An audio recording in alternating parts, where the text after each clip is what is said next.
Mimi naitwa Bakari Arudika. Baba yangu alihamia hapa mwaka 49. My name is Bakari Arubika. My father moved here in 1949. He was looking for a place where there weren't many people. A month could pass without seeing anybody, only animals. For meat, there were no shops. We used to eat wild animals. We killed them. They weren't smart like today. There were a lot of them then. These are the villages of Sheri Mugungani in northern Tanzania. Little has changed in the half-century since Bakari Arubika's father settled here. Villagers still don't have a reliable supply of water, electricity, a school, or medical facilities. They survive by subsistence farming, and all live below the poverty line. Yet this village, and dozens more across Tanzania, may be the setting for a technological revolution, one that uses mobile phones, email, and the internet as a means of reducing poverty.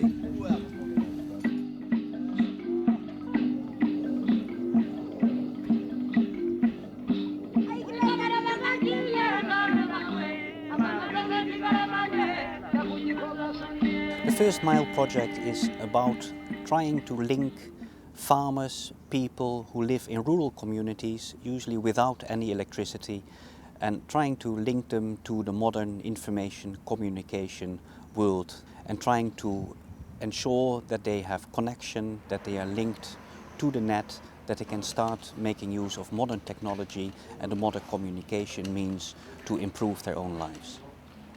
Quite often it's talked about upside down, as we would like to think of it. It's talked about as the last mile, where first of all telecommunications access reaches the big cities, and then it reaches the regional towns, and then it reaches the district towns.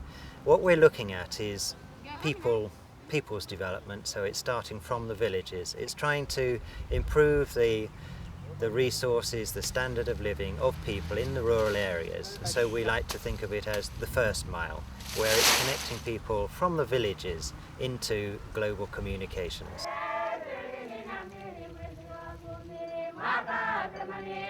Tanzania, in East Africa, is one of the poorest countries in the world. According to the United Nations, 1/3 of the country's population live below the recognised poverty line of $1 a day. As a former European colony, the country's fertile lands were developed into massive plantations. Today, the agricultural sector, made up of small farmers, continues to dominate.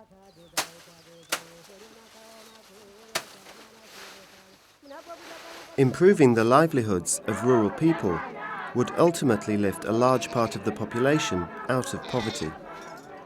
The First Mile project is addressing two challenges. One challenge is the challenge of rural people's access to information and knowledge and communication technology. Another challenge is for them to sell the products they make. Farmers are poor here because they have little choice over whom to sell their produce to or at what price. Disconnected from consumers and policymakers, they have no control over processing, storage or transportation as their produce moves along the market chain. Project organisers aim to change that by linking producers, traders, processors and transporters together in market chains that reward all the participants fairly. But to do that, everyone must work together, something that hasn't happened in the past.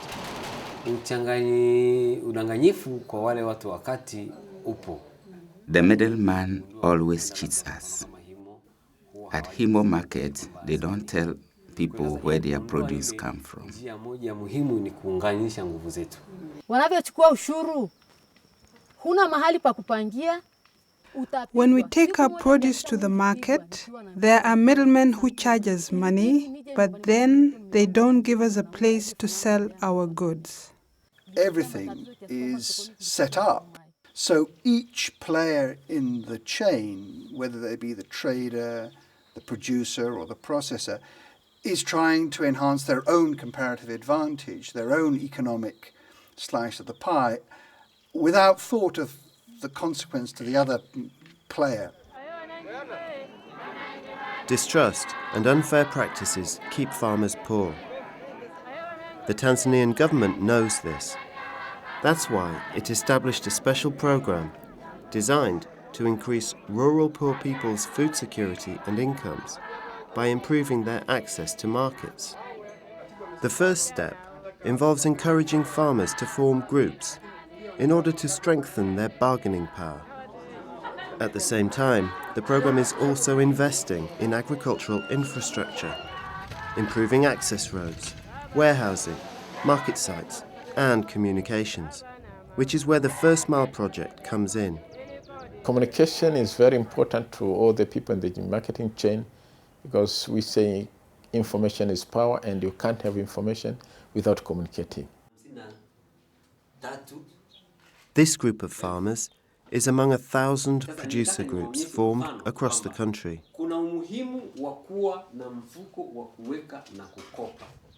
Twaha Abdallah Mweta is chairman of the group in Magadini village.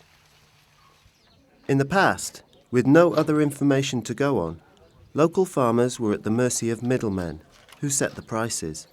Now, Twaha receives updated market prices by mobile phone each day and posts them on a billboard in the village. We hope these billboard notices will bring us lots of benefits. In Dar es Salaam, our produce sells very well and lots of businessmen come here to buy. So, we're hoping to get more market news from Dar es Salaam or elsewhere, and we are hoping to sell there. Linking up poor rural people across the country to mobile phone technology, email, and the internet is all part of the First Mile plan. Not an unrealistic goal, given the recent rise in the availability of communication technologies. The conventional wisdom, mostly held in the north, is that rural people are either not ready or not able or willing to acquire for themselves modern information technology, mobile phones, internet, email access. The evidence today is shaking that conventional wisdom. The communication industry has rapidly expanded in Tanzania over the last two or three years. Mobile phones are penetrating deeply into the rural areas. So that conventional wisdom now is thoroughly out of date. But effective communication isn't just about building microwave towers in the savannah or opening internet cafes. It relies on networks of people with relevant information to share. In the regions in Tanzania where the First Mile project is now underway, the greatest challenge is not access to the technology, but the willingness of local people to share information. At a First Mile workshop in Arusha in June 2005, producers, processors, transporters and traders, representatives from different groups in the market chain, face each other around a table for the first time. Where are the challenges? What things need to be improved? These are all of the questions we need to understand together. One of the values of bringing these different people together is so that they can face each other's perspectives. And they can look each other in the eye. And they can see that behavior change alone can make money. There is money to be made in partnership in business rather than a myriad of competing small businesses. Behavior can go a long way to tackling the market dysfunctionality.